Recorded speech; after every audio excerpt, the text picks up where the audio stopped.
আসসালামু আলাইকুম। আমরা চাঁদাবাজির একটা নতুন সংজ্ঞা শিখেছি গত 2 দিন ধরে। আপনারা নিশ্চয়ই শুনেছেন, সড়ক সেতুমন্ত্রী যিনি আছেন রবিউল ভাই, তিনি এক সংজ্ঞা আমাদেরকে শিখিয়েছেন। রবিউল ভাইয়ের চেহারাটা দেখলে আমার একটা টকশোর কথা মনে হয়। এই চ্যানেলের এই যে হিজড়াটা আছে না, সময় ইসলাম, এটা এক টকশোতে ওনারে ডেকে নিয়ে ওই সময় ইসলাম যখনই বিএনপির কোনো লোকজনের ডাকতো, এদেরকে আওয়ামী লীগের সাথে মিলে একসাথে অ্যাটাক করতো। তো এর এক পর্যায়ে রবিউল ভাই সব খুলে টুলে দিয়ে উনি টকশোর মাঝখানেই বের হয়ে চলে এসেছিলেন। ওইটা আমার খুব মনে হয়, এবং উনি কথাবার্তাও খুব সুন্দর করে বলতেন। তো হঠাৎ করেই ধরেন বিএনপির লোকজনের এই নির্বাচনের পরের দিন থেকে ওনাদের বডি ল্যাঙ্গুয়েজ, ওনাদের কথাবার্তাগুলো শুনলেই না মনে হয় সেই আওয়ামী লীগের একটা লোক বোধহয় কথা বলছে। একদম চেহারা, কথাবার্তার ধরন, দাম্ভিকতা, এগুলো ওই ঠিক আওয়ামী লীগ যেভাবে। এই যে মন্ত্রণালয়টা, এই মন্ত্রণালয়টাও কিন্তু, এই সড়ক সেতু মন্ত্রণালয় কিন্তু ছিল কাওয়া কাদেরের। এই কাওয়া কাদেরও কিন্তু ঠিক এইভাবেই কথা শুনলেই শরীর জ্বলতো। তো বিএনপির যেই ভাইদের কথা শুনলে এত ভাল লাগতো, একদম নিজের মনে হইতো এরা আমার আপনজন, আমার আপন ভাই, এরকম মনে হইতো। সেই মানুষগুলো হঠাৎ করে রাতারাতি এত চেঞ্জ হয়ে গেল, বিশেষ করে নির্বাচনের এই আগের থেকে। অনেকে আমাদের প্রশ্ন করেন, ভাই আপনারা কেন সরাসরি বিএনপির বিরুদ্ধে? এই আজকে যে বাংলাদেশ দেখছেন না, এটা আমরা অনুমান করতে পেরেছিলাম, এই জন্যই বিএনপির বিরুদ্ধে গিয়েছিলাম। তো ওনারা নির্বাচনের আগে থেকে আওয়ামী লীগের লোকজনকে করে দিবে, আপনার নির্বাচন এই রাজনীতি করার সুযোগ দিবে, সব মামলা তুলে নিবে, এই যেগুলো বলেছে, এবং সেটা এখন করছে। আপনারা দেখছেন বিভিন্ন জায়গায় অফিস টফিস খুলে দিচ্ছে।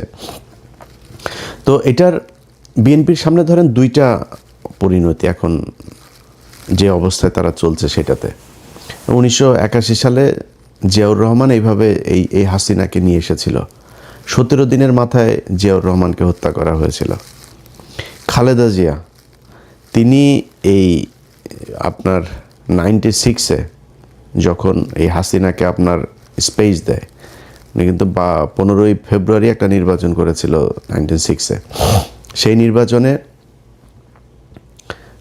আপনার জামাত, আওয়ামী লীগকে অংশগ্রহণ করেনি। হাসিনা, খালেদা জিয়া চাইলে থাকতে পারতো, এমন কোনো আন্দোলন হয়নি, এমন মানুষজনও মারা যায়নি, ছেড়ে দিয়েছেন। ছেড়ে তারপরে 12ই জুন 96 আবার আরেকটা নির্বাচন দিয়েছিলেন। ওই সুযোগ দিয়ে তারা আবার 96-তে আসতে দেওয়া হয়েছে। 96-তে আসার পরে কি করেছে সেটা আপনারা জানেন। এরপরে 2001 থেকে 6 খালেদা জিয়া জোর করে থাকতে চেয়েছে, কিন্তু মানে বিএনপির সমস্যাটা হলো, বিএনপি যদি চুরিও করে, মানে ল্যাটায়া ব্যাটায়া ওইটারে পাশা পোষা হাগু দিয়া নষ্ট করে গন্ধ বানায় ফেলে। আওয়ামী লীগ সেটা খুব স্মার্টলি করে। এটাই হলো পার্থক্য। তো এরপরে খালেদা জিয়া সুযোগ তাদেরকে দিয়েছেন। সেই সুযোগ দেওয়ার পরে 2013 সালেও আরেকবার খালেদা জিয়া সুযোগ দিলেন, 14 সালের নির্বাচনের না এসে। তো এই আওয়ামী লীগ খালেদা জিয়ার পরিবারকে কতটুকু ক্ষতি করেছে, এটা ভাই আমার বলার কিছু নাই। এটা জিয়া পরিবার জানে, তাদের পরিবারের আমার বিশ্বাস যে আমার চাইতে বেশি কষ্ট তাদের জন্য হয়। এরা যদি আসে তাহলে বিএনপির পরিণতি কি হয় সেটা 17 বছর আমরা দেখেছি, এটা নতুন করে দেখার কিছু নাই। অতএব তারা যদি এদেরকে নিয়ে আসে, এসে মনে করেন আওয়ামী লীগকে নিয়েই তারপরে করলো, তো জোর করে যদি থাকতে চায়, বাংলাদেশে খুব নিকট অতীতে আমরা এর পরিণতি দেখেছি যে সেটাতে কি হয়। বিএনপি সেই পরিণতি ভোগ করতে হবে যদি তারা জোর করে ক্ষমতায় থাকতে চায়। আর যদি তারা মনে করে নির্বাচন করবে, গণতান্ত্রিকভাবে জামাতের সাথে রাজনীতি করবে, জামাতের সাথে রাজনীতি করতে গেলে জামাত আপনারা যদি নাকি স্বর্ণ দেখায়, আপনি তো আর ওই তামা দিয়ে তো তার সাথে রাজনীতি করতে পারবেন না। জামাত রাজনীতি করে নিজের পকেটের টাকা দিয়া, তারপরে সংগঠন চালায়। আর আপনি চাঁদাবাজির টাকা দিয়া সংগঠন চালাবেন, এরকমই হবে। এই যে রবিউল ইসলাম ভাই, উনি একটা কথা বলেছেন, মানে উনি কথাটা হয়তো খুব কৌশলে, এর আগেও তো এই চাঁদাবাজি হতো, ওবায়দুল কাদের কোনোদিন স্বীকার করেছে এইভাবে বলেছে কখনো? বলতে হবে কি, আপনি দেখেন প্রতিটা মন্ত্রী দুর্নীতিকে, এই যে এহসানুল হক মিলন দুর্নীতি করেন আগের বার, দুর্নীতির বিরুদ্ধে ব্যাপক করা হবে, সবাই দুর্নীতির বিরুদ্ধে। সব কটা মন্ত্রীর বক্তব্য দেখবেন একই রকম, এইটাই হচ্ছে স্মার্টনেস, বাংলাদেশে স্মার্টনেস এইটাই। চুরি করবে প্রতিটার পেটের মধ্যে। বাংলাদেশে এই পর্যন্ত যত মন্ত্রী গিয়েছেন সব করার পেটের মধ্যে দুর্নীতির টাকা, মানুষের ভিক্ষার টাকা, চুরির টাকা, এটা প্রতিটা মন্ত্রীর পেটের মধ্যে। এরা এই দুর্নীতি করার জন্যই এমপি হয়, মন্ত্রী হয়। আজকে যেই কথাটা রবিউল ইসলাম বলে দিয়েছেন, এইটা আগের মন্ত্রীরা বলেন নাই বা ওনার আশপাশের মন্ত্রীরা বলেন না, এটাই স্বাভাবিক।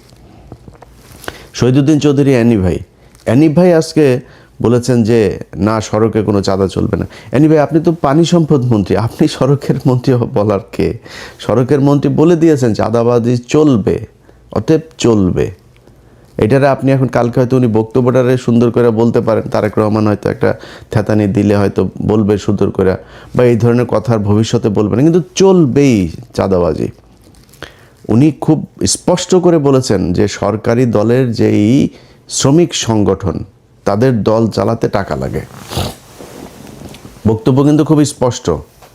শ্রমিক সংগঠনের এই সারা দেশে বিশাল আকারের আপনার সংগঠন, এই যে চান্দা আব্বাস ছিল শ্রমিক নেতা, তো এরা তো শ্রমিক না, এরা তো চলে। তো এরা কিভাবে চলবে? এরা চলতে হইলে আপনার ওই চান্দা তুলতেই হবে, এই ছাড়া কোনো উপায় নেই। সো আপনাকে রাস্তা দুইটা, হয় নিজে চাঁদা দিয়ে তারপরে দল চালাবেন, নাহলে চাঁদাবাজি করবেন, এছাড়া বিশাল এই দল চলবে না। এখন জামাত ইসলাম কি করে? নিজেরা চাঁদা দেয়, দিয়া তারপরে দল চালায়। একজন রুকন, তার বেতন যদি হয় 1 লাখ টাকা, প্রতি মাসে 5,000 তাকে মাস্ট তাদের কোষাগারে দিতে হবে। এটাই ওদের রাজনীতি। এখন এরকম একটা রাজনীতি করা দলের সাথে আপনি চাঁদা নেওয়া রাজনীতি করবেন, তো মানুষ তো সেটা সহ্য করবে না। সো সেক্ষেত্রে আলটিমেটলি যেটা হবে সেটাই। সো রাস্তা আপনার হাতে দুইটা, একটা হয় আপনাকে রাজনীতি চেঞ্জ করতে হবে, এই আপনাদের যে পলিসি সেটা চেঞ্জ করতে হবে, করে নিজের পকেটের টাকা দিয়ে নিজে রাজনীতি করবেন, অথবা শেখ হাসিনার মতো ফ্যাসিস্ট হবেন, জোর করে ক্ষমতায় থাকবেন, কোনো কথা শুনবেন না, কিছু হলেই বলবেন যে সংবিধানের দোহাই। কারণ আপনাদের 2/3 আছে এখন, এবং এই 2/3 তো আপনাদেরকে খুব পরিকল্পিতভাবেই দেওয়া হয়েছে। এই ডক্টর ইউনূস আপনার যেদিন লন্ডনে যায় সেদিনই তিনি নির্ধারণ করে দিয়ে এসেছেন যে বিএনপি ক্ষমতায় যাবে, তাদেরকে 2/3 দেওয়া হবে। যত দুর্নীতি, চাঁদাবাজি, ধান্দাবাজি এই তত্ত্বাবধায়ক সরকার যা করে গিয়েছে, এটার বিরুদ্ধে বিএনপি কিছু বলবে না, সবাইকে সেফ এক্সিট দেবে।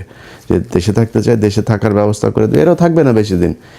আসিফ নজরুল ধরেন দেশে আছে, এখন থাকবে না। ওই যে আইসিটির ফয়েজ তায়েব চলে গিয়েছে, এগুলো সবগুলির একটা একটা করে কী কী আকাম কুকাম করেছে, এই এখন ধরবো। ক্ষমতায় যখন থাকবেন তখন বলতে না পারলে ক্ষমতার পরে তো বলতে পারবো। সো এখন ধরা হবে একটা একটা করে। ফয়েজ তায়েবরে নিয়ে কাজ চলছে। তো এই আসিফ নজরুলরা এরা 2 দিন পরে দেখবেন চলে গেছে, কারণ টাকার তো অভাব নাই, দেশে থাকবে কেন?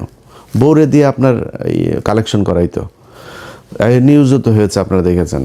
তো এখন এই যে এরা ওই সময় বলে করে দিয়ে গিয়েছে যে তোমাদেরকে 2/3 দেওয়া হবে, 2/3 দিয়ে সংবিধান এবার যেমনে মনে চায় তেমনে তারা কাটছাট করে তাদের মতো করে সংশোধন করবে। এইটাই ছিল হয়েছে যে এই তত্ত্বাবধায়ক সরকারের মূল এজেন্ডা। এর বাইরে এই যে সরকারটা গেল 1.5 বছর, 1.5 বছরে বহু কিছু করা সম্ভব। সবচাইতে দুর্বল আর দুর্নীতিগ্রস্ত একটা তত্ত্বাবধায়ক সরকার ছিল, যেটার আমরা বিপ্লবী সরকার বলতাম। সেই বাঞ্চোতরা ছিল সবচাইতে বেশি দুর্নীতিগ্রস্ত। এদের মতো দুর্নীতিগ্রস্ত আর একটা সরকার এই পর্যন্ত বাংলাদেশের তত্ত্বাবধায়ক সরকারে আসে নাই। এমনকি এই যে মঈনুদ্দিন ফখরুদ্দিনের যে সরকার না, আমার তো মনে আছে এদের চাইতে বহু সততা নিয়ে তারা কাজ করেছে। তো তারা আমাদের হাতে এখন ঝুলাই দিয়ে গেল একটা দুর্নীতিগ্রস্ত সরকার। এটার নিয়ে এখন আমাদের থাকতে হবে। তো বাংলাদেশের মানুষের কাছে আমার একটা জিজ্ঞাসা থাকবে যে এই দেশের মানুষ কি মানে এই ঝাড়ুদার হয়েই থাকতে চান, চকিদার হয়েই থাকতে চান? একটা দল ক্ষমতায় আসবে, তাদের কিছু এমপি থাকবে, মন্ত্রী থাকবে, তাদের এই যে পরিবারতন্ত্র, এদের চামচা হয়ে তারপরে আপনাকে থাকতে হবে। এখন এখান থেকে আপনি যদি বের হইতে চান তাহলে সিদ্ধান্ত আপনাকেই নিতে হবে। এই যে নির্বাচনটা হইল, এই যে রাজনীতি হয়, এই যে রাস্তায় ধর্মঘট, হরতাল, পিকেটিং, কোনো দিন কোনো এমপির ছেলেকে আপনার পাশে পেয়েছেন যে সে রাস্তায় এসে তারপরে এটা করে? কোনো এমপির ছেলে আপনার সাথে এই যে ভোট কেন্দ্রে গিয়া তারপরে এই ভোট কেন্দ্র দখলের কাজে মারামারি করেছে, মানুষকে হুমকি দিয়েছে? কোনো এমপি, এই নির্বাচনের সময় এমপি মন্ত্রী অনেকের ছেলে যারা এখন মন্ত্রী হয়েছে, এমপি হয়েছে, এদের অনেকের ছেলে দেশেই যায় নেই, ইউরোপে থাকে, আমেরিকাতে থাকে, অস্ট্রেলিয়া থাকে, কানাডা থাকে, পড়াশোনা করে। তাদের পাতলা পায়খানা হইলেও তারা সিঙ্গাপুরে যায় চিকিৎসা করতে। আর তোদেরকে বানায় রাখছে বোকাচোদা। তোরা পৃথিবীর সবচেয়ে বোকাচোদা জাতি। এটারে ওই মঞ্চে করে জনসভা করে না, বীরের জাতি আমরা, এই বীরের জাতি, 71-এর বীরের, সোগাটা ওইখানে মেরে দিছে তোদেরকে। তোরা পৃথিবীর সবচেয়ে নিকৃষ্ট জাতি, মানে আমরা পৃথিবীর সবচেয়ে নিকৃষ্ট জাতি। এদের মতো এরকম কামলা খাটা জাতি পৃথিবীর মধ্যে আর কোথাও নাই। আমরা পৃথিবীর যেই দেশে যাই, বাথরুম পরিষ্কার, রেস্টুরেন্টের কাজ, সিকিউরিটি, যত নিম্নমানের কাজ আছে যেটা আমরা করি। মিডল ইস্টে যান, যে আমেরিকা থেকে বিশাল ভাব সাপ নিয়ে আমরা দেশে যাই না, কোট সুট মুট পরে টরে, সব করে এখানে ফকিরনিগিরি কামলা দিয়ে তারপরে যায়। ভাব মারায় আমেরিকা থেকে এসেছি, এই হইল অবস্থা। এরপরে কি হয়, পোলাপান বড় হয়, বড় হয়ে তারপরে মনে করেন যদি মেয়ে হয়, বিশেষ করে ধরে একজন বিশেষ এক জাতিকে ধরে, ওই বিশেষ জাতি সাদাটা দাও পায় না, বিশেষ জাতির ধরে তারপরে পরিবার শেষ। এরপরে বাপ মা বুড়া বয়সে যায়, তারপরে করে কি না এই দেশে আর থাকবো না, চলে যাই। এরপরে যায় দেশে গিয়ে এতিমখানায় টাকা পয়সা, আমি পরিচিত লোকজনের এগুলি নিজের চোখের সামনে দেখা, এই জন্য বললাম এইটাই আমাদের জাতি। আমরা, আমার দেশ নাকি সোনার বাংলাদেশ, এই সাউয়ার বাংলাদেশ রে, সাউয়ার বাংলাদেশে বাংলাদেশের মানুষ থাকতে পারে না। দেশের মানুষ বাইরে যায়, কামলা দেয়, টাকা পাঠায়, সেই টাকা ওরা পাচার করে বিদেশে পাঠায়। এটাই হলো বীরের জাতি। তোদের যদি লজ্জা থাকে তাহলে ভবিষ্যতে এদের এই ঠিকাদার, পাহারাদার, চৌকিদার, কামলা দিতে সামনে আর যাবি না। তোদেরকে দিয়া এই নির্বাচনের মাঠে কেন্দ্র দখল করায় তোদের কি চাকর বানায়, তোরাই চাকর। প্রতিদিন এই যে ট্রাকের মধ্যে থেকে যে চাঁদাগুলি নেন, এটা কিন্তু এমপির কোনো ছেলে নেয় না, মন্ত্রীর কোনো ছেলে নেয় না, কিন্তু এটা টাকার ভাগ কিন্তু একদম শেষ মাথা পর্যন্ত যায়। টাকাটা উঠায় কাঁদে দিয়ে তোরে দেওয়া উঠায়, তুই কামলা, ওইখানেও তুই কামলা। সো এই তোদের মতো কামলাদেরকে দিয়া এই দেশে এরা রাজনীতি করে এদের ছেলে মেয়েদেরকে বিদেশে পড়াশোনা করায়, নিজেদের কিছু হইলে তারপর ট্রিটমেন্ট নিতে যায় সিঙ্গাপুর, থাইল্যান্ড, ব্যাংকক। বাংলাদেশে এদের ট্রিটমেন্টও নেয় না এরা। এইভাবেই চলছে, একদম চোখের সামনে এইভাবে চলছে। প্রতিটা মন্ত্রী, এমপি, সব করার সন্তানের পেটের মধ্যে চুরির টাকা, দুর্নীতির টাকা, এই দেশের মানুষের ভিক্ষা করা টাকা এগুলি। এই যে বলেছে না যে এদেরকে চাঁদাটা নাকি এমনিতেই যারা স্বেচ্ছায় দেয়, স্বেচ্ছায় মিয়া ফাও কেউ টাকা 1 টাকা দেয়। আর যদি স্বেচ্ছায় নিতে চাস তাহলে তোর লোকজনরে বল যে থাল নিয়ে বসতে, আল্লাহর হস্তে 2টা দে, এমনি বলতে বলবে। লাঠি একটা হাতে নিয়ে, আমরা দেখি নাই এই চুয়াডাঙ্গা থেকে ঢাকায় আসতাম, মানে শুরু হয় আপনার একদম ঝিনাইদহ থেকে শুরু হইতো, মাগুরা, ফরিদপুর, রাজবাড়ী, এইদিকে মানিকগঞ্জ, সাভার, পুরোটা গাবতলী থেকে একদম পুরোটা আপনার এই চাঁদাবাজি চলতো। লাঠি একটা নিয়ে 3-4টা পোলাপান দাঁড়ায় থাকতো, এরা বিভিন্ন জায়গায় এই যে বিট করা, ওই যে বামগুলো করা, যাতে ওইখানে আসলে আপনাকে গাড়ি থামাইতেই হবে। এবং কন্ট্রাক্টর ওই জায়গায় জানতো কয় টাকা দিতে হইতো, ওই টাকা সে হাতের মধ্যে রাখতো, দিয়ে চলে আসতো, কোনো বার্গেনিং নেই, এটা ধরা বাঁধা। সো সবাই জানে আপনাকে দিতেই হবে, তাই আপনি দেন। আপনি থাল নিয়ে দাঁড়ায়েন তো দেখি স্বেচ্ছায় কীরকম দেয়। সো এটা স্বেচ্ছায় টাকা না, আপনি জোর করে ভিক্ষা নিচ্ছেন। এই ভিক্ষার টাকা একদম শেষ দলের শেষ মানুষ পর্যন্ত যায়, এটাই যায়।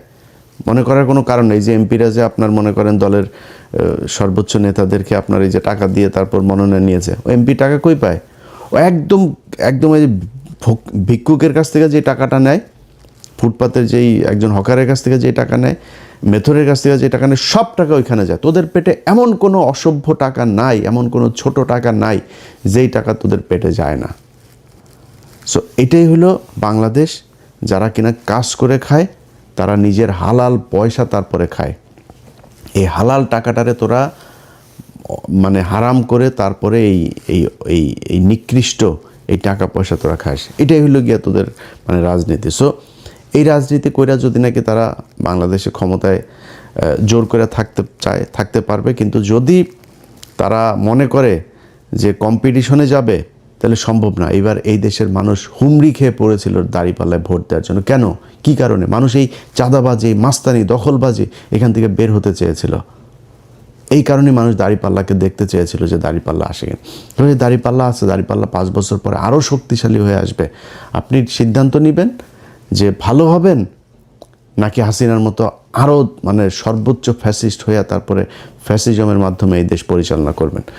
এই দুইটা, সেটাও যে আপনি খুব বেশি পারবেন তা না।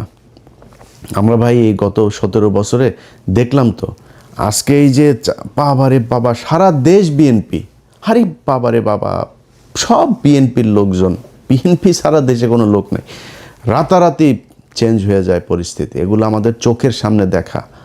আমরা তো জীবনের অর্ধেক বয়স পার করে ফেলছি, আল্লাহ জানি না কতদিন বাঁচায় রাখবে। তো যদি ফুল বাঁচায় রাখে তাও অর্ধেক পার করে ফেলছি। এখন ধরেন এই সময়ের ভিতরেই খুব কঠিন কঠিন সময় আমাদের এই আমরা মানে খুব সৌভাগ্যবান বলেন আর দুর্ভাগ্যবান বলেন, আমরা কিন্তু অনেক কিছু দেখেছি এটা পৃথিবীতে হয়তো খুব কম জাতি দেখবে। আমরা হাসিনার মতো এরকম এক ফ্যাসিজমের পতন দেখেছি, আমরা কোভিড দেখেছি, 1/11 দেখেছি, অনেক কিছু দেখেছি কিন্তু আমরা। সো এই যে আমরা চোখের সামনে যেগুলো দেখলাম, যে অবস্থাগুলো, এগুলো আপনাদের জন্য উদাহরণ। এই উদাহরণ দেখে আপনি যদি ঠিক না হন তাহলে তো আর কিছু বলার নাই। আপনার আশপাশে আজকে যত মানুষজন দেখছেন, এই মানুষ আপনার পাশে ছিল না, থাকবে না, এটা আপনারা জানেন খুব ভালো করে। আজকে যে ব্যক্তি এমপি হয়েছে সে যদি মনোনয়নটা না পেত না, বা আজকে ওই যে এই কাউয়া দেখেন, ওই যে এই হারুন পাপিয়ার ঘর জামাইটা, এর আশপাশে কেউ আছে? ওই যে কুমিল্লায় মঞ্জুর মুন্সি বাড়িঘর জ্বালাই দিয়েছে নির্বাচনের পরের দিন, কেউ ঠেকাতে পেরেছে? কেউ তার পাশে আছে? কেউ পাশে নেই। আপনার পাশে যে চৌকিদার, দফাদার, সে যেই ছিনতাইকারী যেগুলো মাদক ব্যবসায়ী এগুলো থাকে, এগুলো সবাই ওই জন্যই, কিছু খাওয়ার জন্যই থাকে, এছাড়া থাকে না আপনার পাশে। সো আজকে যারা আছে এরা থাকবে না কালকে। আর জামাত ইসলামের এক নেতার সাথে কথা বলছিলাম, জামাত ইসলাম আমি বললাম যে ভাই মনে করেন আপনাদের উপরে আবার ফের সে আগের মতো জঙ্গি নাটক সাজায় নানানভাবে আপনাদের উপরে প্রেশার ক্রিয়েট করা শুরু করলো, কী করবেন? বলছে আমরা রাজনীতি ছেড়ে দেব, আমরা মানুষ তৈরি করব। আমরা তো আর কিছু ধান্দাবাজির জন্য তো আমরা রাজনীতি করি না, আমরা সরে যাব। আওয়ামী লীগকে যদি তারা স্পেস দেয়, নিয়ে আসে, তারপরে আওয়ামী লীগকে দিব রাজনীতি করতে। আওয়ামী লীগই বিএনপিরে সোজা বানায় ফেলার একদম যা রাস্তা সেগুলো তারা জানে এবং সামনে তারা করবে। ব্যাস শেষ। আমি শুনে তাজ্জব মরে গেছি, যেমন বলে কি, হ্যাঁ যদি এটা জামাত ইসলাম যদি এটা করে, বিএনপি যদি ধরেন এদেরকে নিয়ে আসে, জামাত ইসলাম যদি ওইটা করে, তাহলে বিএনপি বলে দল থাকবে না বাংলাদেশে, জামাত ইসলাম থেকেই যাবে। জামাত ইসলাম রাজনীতি করুক আর অরাজনৈতিক সংগঠন থাকুক, তাদের যে আদর্শ সেটা তারা বাস্তবায়ন করে নিয়ে যাবে। কিন্তু আপনি পারবেন না। আপনি ক্ষমতায় থাকলে আছেন, ক্ষমতায় না থাকলে নাই। আমরা এটা নিজের চোখে দেখেছি। একটা ককটেল ফোটার পরে কিভাবে সব দৌড় দেয়। কেউ ছিল না এদের পাশে। নিজের পার্টি অফিস, সেই পার্টি অফিসে পর্যন্ত যাইতে পারেন নাই। পার্টি অফিসের ঘরের হালকা করে এই কেচি গেটটা লাগে, আবার খোলেন, আবার এই চোর পুলিশ খেলা আমরা দেখেছি। এটাই তো বিশাল এই রাজনৈতিক দলের অবস্থা না? সো ক্ষমতা থাকবে না, আপনারাও থাকবেন না। আওয়ামী লীগ যদি নাকি আওয়ামী লীগকে আপনি করে দিবেন, আর ভারত মনে করেন আপনার চেয়ে আওয়ামী লীগকে দূরে রাখবে ক্ষমতার চেয়ে, ভারত সর্বোচ্চ জিনিস দিয়া তারপরে আপনার ঘরে। আজকে মিডিয়া দেখছেন না, যে একটা আপনার লোক না, এরা আপনাকে খাম্বা তারেক বলেছে, এরা আপনাদের খালেদা জিয়ার বিরুদ্ধে কথা বলেছে, এরা বলেছে। আপনি যান, গেল 1 বছর আগেও আপনি সময় টিভি, 71 টিভি টক শো দেখেন, তাদের নিউজ দেখেন, কত জঘন্য ভাষায় কথা বলেছে। তারাই এখনো বসে আছে, আপনি তাদেরকে টাকা পয়সা নিয়ে কিচ্ছু করেন নেই। এটা আপনারা করেছেন। এখন এদেরকে বসায় রেখে যদি মনে করেন সামনে পরিস্থিতি একটু টালমাটাল অবস্থায় আসে, তারা আপনার পক্ষে থাকবে, তারা সব আওয়ামী লীগের পক্ষে কাজ করবে, ইন্ডিয়ার পক্ষে কাজ করবে। এরা সব ইন্ডিয়ার লোক, ইন্ডিয়াদেরকে বসিয়ে রেখেছে। ইন্ডিয়া কখনোই আওয়ামী লীগকে রেখে বিএনপিকে ক্ষমতায় আনবে না। এটা এর আগে জিয়াউর রহমানের সময় প্রমাণিত হয়েছে, খালেদা জিয়ার সময় প্রমাণিত হয়েছে, তারেক রহমানের সময় প্রমাণিত হবে। সো ইন্ডিয়ার হাতে সেই চয়েস আছে। ইন্ডিয়া সবাই বসিয়ে রেখেছে ওই পারে, সুযোগ পেলেই আস্তে করে এখানে দিয়ে দেবে। চয়েস আপনার, কি করবেন? দলে ঠিক করবে নিজেরা চাঁদা দিয়ে দল চালাবেন, না চাঁদাবাজি করে তারপরে জামাতের কাছে হারবেন, নাকি চাঁদাবাজিও করবেন, জোর করেও ক্ষমতায় থাকবেন, এক পর্যায়ে গিয়ে তারপরে ইন্ডিয়ার আওয়ামী লীগের কাছে ক্ষমতা হারাবেন। এই চয়েসগুলো আপনাদের সামনে দেওয়া থাকলো। কেউ কষ্ট পায় থাকলে দুঃখিত, রবিউল ভাই আপনারাও খুব পছন্দ করতাম, ওই যে বললাম নিজের ভাইয়ের মতো মনে হতো। আপনাদের এখানে মন্ত্রিসভায় অনেক মানুষ আছে, এই যে অ্যানি ভাইও খুব অনেকবার ওনার সাথে আলাপ হয়েছে, ওনার খুব দুঃসময়ের সময় কি করব বিভিন্ন পরিকল্পনা নিয়ে কথা হয়েছে, এবং অনেক অনেক খুব পছন্দের মানুষজন আছে এই মন্ত্রিসভাতেও। তো সেই মানুষগুলো হঠাৎ করে কথাবার্তা যেন কেমনে কেমনে বলে, তো এটা খুব খারাপ লাগবে। আশা করি যা বললাম এটা বুঝবেন, আপনার সমালোচনা আপনার ক্ষতি করার জন্য না। আমরাও চাই বাংলাদেশে বিএনপি আর জামাত ইসলাম দুইটা দল থাকুক, আসুক বাই রোটেশন, তারা ক্ষমতায় আসুক, একবার উনি আসুক একবার উনি আসুক, 2 বছর এই দল থাকুক, 1 বছর ওই দল আসুক, চলুক, কোনো সমস্যা নেই। কিন্তু সবার কম্পিটিশনটা হবে ক্ষমতায় আসার জন্য না, কম্পিটিশন হবে আমি কার চেয়ে কত ভালো রাষ্ট্র চালাইতে পারি, মানুষকে কত ভালো সার্ভিস দিতে পারি, এটার উপরে। এই যে এক বিকাশ নুরু, তারে বসানো হয়েছে আপনার প্রবাসী ইয়েতে, কি মনে করেন এখন লাইসেন্স খুলবে, চাঁদাবাজি করবে, পাগল হয়ে যাবে এর অত্যাচারে। এর দিয়া কোনো প্রবাসী আসিফ নজরুলের দেওয়া হয়েছে? হয় নাই তো। এরকম এর দেওয়া হবে না। এই প্রবাসীদেরকে সেই 5 লাখ টাকা দিয়ে মালয়েশিয়া যেতে হবে, সেই পাসপোর্ট করতে কষ্ট হবে, আকামা করতে কষ্ট হবে, দেশে আসার পরে লাগেজ কাটবে, সব একই রকম থাকবে, এদেরকে দিয়ে হবে না এগুলো। তো তারপরেও মনে করি হোক, ভালো কিছু আশা করি। না হইলে এই যে আসিফ নজরুলদের মতো এরকম সব পাবেন, টাকা পয়সা পাবেন, ইজ্জত পাবেন না। আল্লাহ হাফেজ।